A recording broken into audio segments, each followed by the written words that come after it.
Eggs ఇలా ఘాట్లు పెట్టుకుందాం. ఇలా ఆనియన్స్ సన్నగా కట్ చేసుకోవాలి. గుమాలిస్తుంది ఇక్కడ.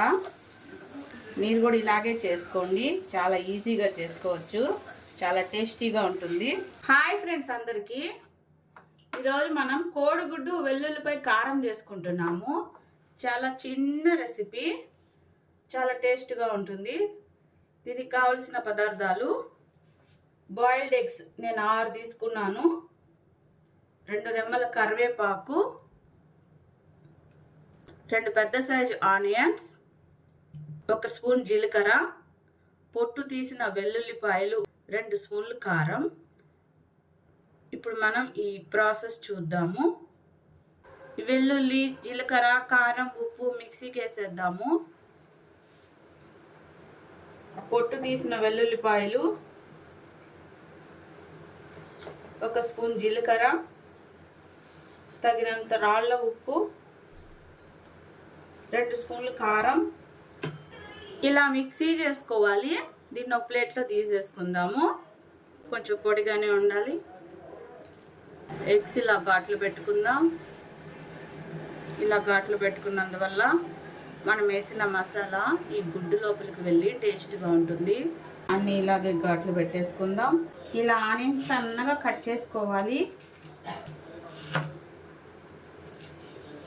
ఆనియన్స్ ఇలా సన్నగా కట్ చేసుకోవాలి. ఇప్పుడు ఒక బాండలు పెట్టుకొని 2 టేబుల్ స్పూన్స్ ఆయిల్ వేద్దాము. కొద్దిగా జీలకర్ర వేద్దాము. 2 రెమ్మల కరివేపాకు వేద్దాము. సన్నగా కట్ చేసిన ఆనియన్ ముక్కలు వేద్దాము. ఆనియన్స్ పచ్చి వాసన పోయే వరకు మగ్గిద్దాము. ఈ కోడిగుడ్డు వెల్లుల్లిపై కారంకి ఆనియన్స్ ఎంత ఎర్రగా వేగితే అంత టేస్ట్ వస్తుంది. బాగా ఎర్రగా వేయించుకోవాలి.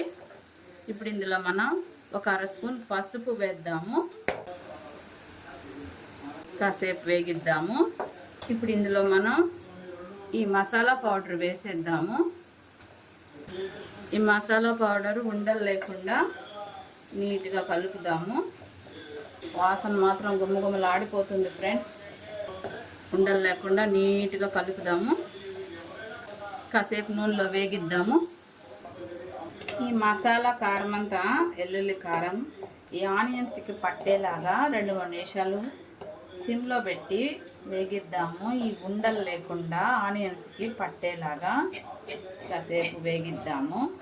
వాసన మాత్రం గుమ్మగుమ్మలాడిపోతుంది ఫ్రెండ్స్. ఇప్పుడైతే కోడిగుడ్లు వేసేద్దాము. కోడిగుడ్డుకి మనము ఇలా ఘాట్లు పెట్టాము. ఇలా పెట్టుకోవడం వల్ల ఇలా ఘాట్లు పెట్టుకోవడం వల్ల మసాలా కోడిగుడ్లోకి పట్టి టేస్ట్గా ఉంటుంది ఫ్రెండ్స్. మంట సిమ్లో పెట్టేసి నెమ్మదిగా కలుపుకోవాలి. గుడ్లు చితికిపోకుండా నెమ్మదిగా ఫ్రై చేసుకోవాలి. ఒక 2 నిమిషాలు ఫ్రై చేస్తే సరిపోతుంది. నోటికి ఏమి తినబుద్ధి కానప్పుడు ఇలా కోడిగుడ్డు వెల్లుల్లి కారం చేసుకొని తింటే నోటికి చాలా బాగుంటుంది ఫ్రెండ్స్. ఇలా కాసేపు వేగిద్దాము. ఫ్రెండ్స్, మన కోడిగుడ్డు వెల్లుల్లిపై కారం సూపర్గా రెడీ అవుతుంది. వాసన గుమాలిస్తుంది ఇక్కడ. మీరు కూడా ఇలాగే చేసుకోండి, చాలా ఈజీగా చేసుకోవచ్చు, చాలా టేస్టీగా ఉంటుంది. కోడిగుడ్డు వెల్లుల్లి కారం రెడీ అయింది. అంతే ఫ్రెండ్స్, చాలా ఈజీగా చేసుకోవచ్చు. మా వీడియో కానీ మీకు నచ్చినట్టయితే లైక్ చేయండి, సబ్స్క్రైబ్ చేయండి.